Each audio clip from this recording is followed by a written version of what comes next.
শীতপ্রধান দেশের ফল হিসেবে পরিচিত স্ট্রবেরির চাহিদা বাজারে ভালো থাকায় পাবনার ঈশ্বরদীর কৃষকদের মাঝে জনপ্রিয় হয়ে উঠেছে স্ট্রবেরি চাষ। বিদেশি জাতের এই ফল আবাদ করে সফলতা পেয়েছেন বক্তারপুর গ্রামের কৃষক নজরুল ইসলাম।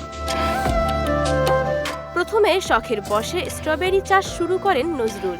বর্তমানে বাণিজ্যিকভাবে ৩ বিঘা জমিতে ১৮,০০০ স্ট্রবেরি চারা রোপণ করেছেন তিনি।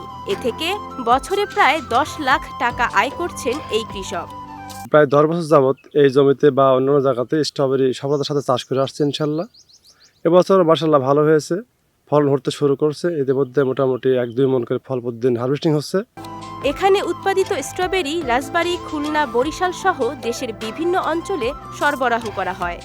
পাবনা থেকে, ঈশ্বরদী থেকে, পার্শ্ববর্তী কুষ্টিয়া জেলা থেকে, আবার আমরা মাঝে মধ্যে বাসে বা বিভিন্ন পরিবহনের মাধ্যমে বাইরে যেমন পাংশা, রাজবাড়ী, ওই বরিশাল, খুলনা বিভিন্ন জায়গায় আমরা ফল পাঠিয়ে থাকি বিক্রির উদ্দেশ্যে। স্ট্রবেরি লাগাই বহুত দিন আগে থেকে আমরা নিয়ে যাই, বেচা কিনা করি। এতে আমাদের সংসারে আল্লাহর রহমতে কোনো সমস্যা হয় না। এই বছরে অন্য অন্য জায়গা দিচ্ছে, ঈশ্বরদী দিচ্ছে, কুষ্টিয়া দিচ্ছে, ঝিনাইদহ দিচ্ছে। স্ট্রবেরি চাষে নজরুলকে প্রয়োজনীয় পরামর্শ ও সহায়তা দেওয়ার কথা জানালেন এই কৃষি কর্মকর্তা।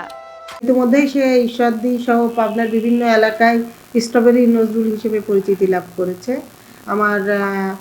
আমরা নিয়মিত তাকে আরও কীভাবে স্ট্রবেরির ফলন বৃদ্ধি সহ কীভাবে আরও দীর্ঘ সময় ধরে সে ফলনটা পেতে পারে এ বিষয়ে আমি সহ আমার অফিসের যারা উপসহকারী কৃষি কর্মকর্তা আছে তারা তাকে নিয়মিত পরামর্শ দিবে।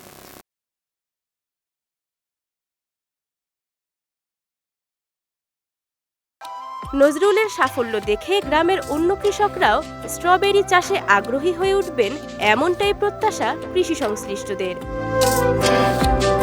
বিজয় টিভি নিউজ ডেস্ক।